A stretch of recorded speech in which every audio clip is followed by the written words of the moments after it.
you awake? I thought I heard you get up. Yeah, I'm awake. Sorry, I just can't sleep. Are you thinking about him? Yeah, a bit. Usually get back to sleep, my love. I'm fine. No, it's okay. What else is on your mind? I don't know. It seems weird, but I had one of the most vivid dreams of my life.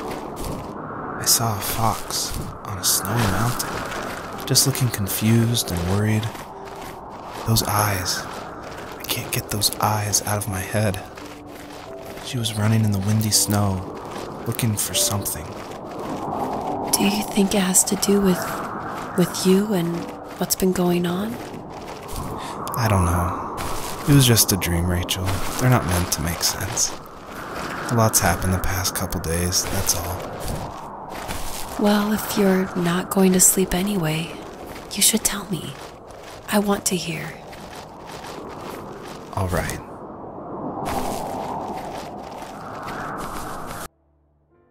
So what about the first tree? That's what I'm here to discuss with you today.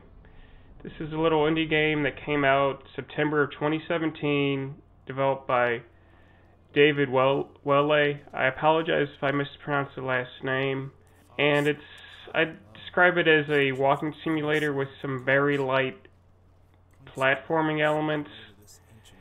And you're playing as a fox for the vast majority of the game. You're running around outdoor environments.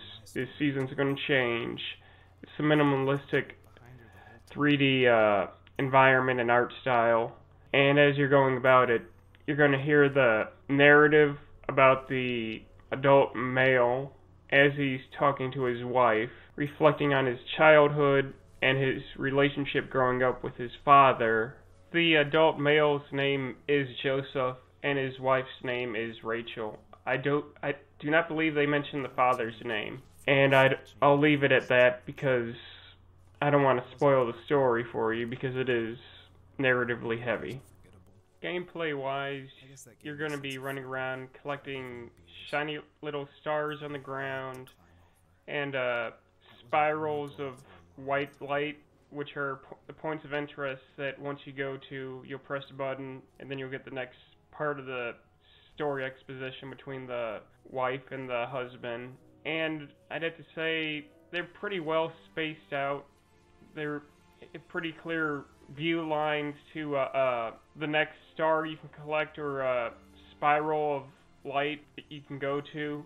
It's not many instances where you can get lost or anything, so design-wise, that's pretty nice. That you never really have to question where you have to go because you'll always be able to see the next point of interest off in the distance, and then it's just a matter of running over there and collecting it or getting to the spiral of light, pressing the appropriate button for it, and you'll do this throughout a couple of different levels. I'd say there's probably maybe 5 or 6 different levels total, and they're kind of open level-ish, but I mean, they're all boxed in with like mountains or some other obstacle or invisible wall that's keeping you blocked in, but you'll be able to run around these areas a decent amount. Control-wise, you'll have a double jump.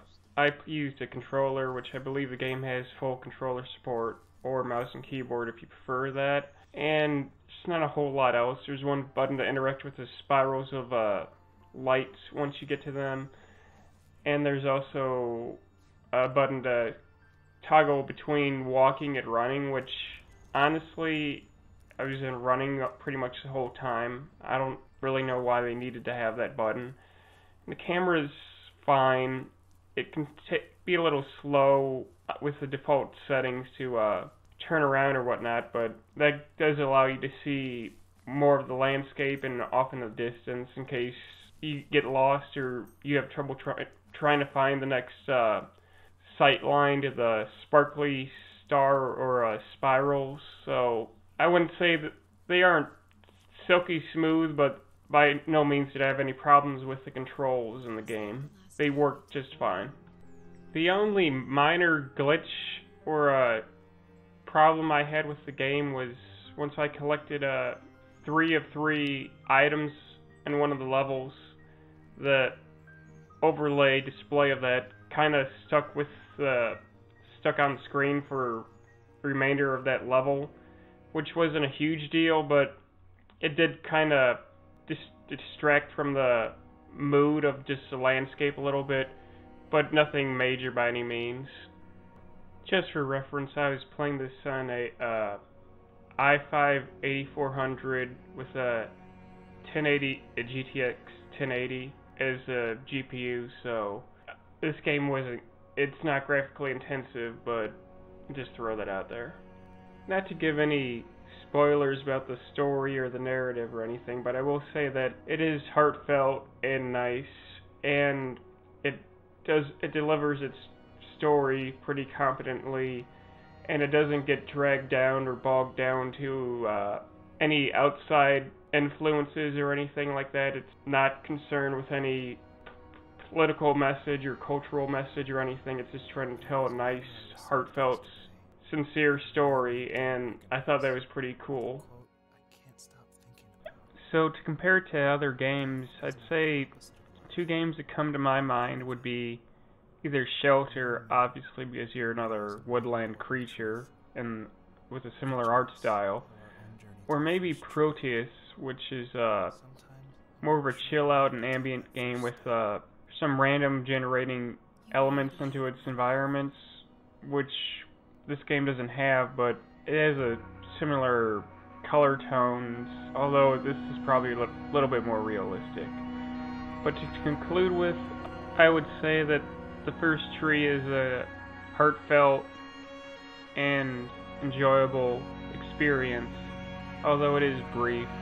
I tend to play games a little bit slower. It took me about 2 hours. I imagine for most people it'd probably be about 90 minutes or so. And if you can get it on sale, I'd recommend doing that. I paid $5. It's usually, I think, $10, which still isn't that bad, but it just depends on what value you see. So that's it for me. I hope this was informative for you, and I hope you stay well and safe, and I'll talk to you again soon. Bye.